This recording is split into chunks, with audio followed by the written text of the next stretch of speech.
एकदा गौतम बुद्ध यांच्याजवळ एक माणूस आला. तो खूप श्रीमंत होता. संपत्ती, आराम सगळं काही होतं.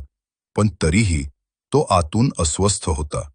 तो म्हणाला, माझ्याकडे सगळं आहे, पण समाधान नाही, मन शांत नाही. बुद्ध शांतपणे हसले आणि त्यांनी त्याला एक काम दिलं. जा आणि असा एक माणूस शोधून आण ज्याला अजून काहीच नको आहे. तो माणूस लगेच निघाला.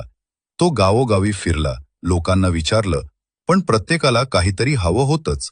कोणाला पैसा हवा होता, कोणाला प्रेम, कोणाला यश, कोणाला आणखी मोठं घर. सगळ्यांकडे काहीतरी कमी होतंच. शेवटी तो थकून परत आला आणि म्हणाला, मला असा एकही माणूस सापडला नाही ज्याला काहीच नको आहे. तेव्हा बुद्ध म्हणाले, ज्याची इच्छा संपली तोच खरा श्रीमंत. तो माणूस काही क्षण शांत राहिला आणि त्याला हळूहळू कळलं, त्याच्याकडे सगळं होतं, पण अजून हवं ही इच्छा कधीच संपत नव्हती.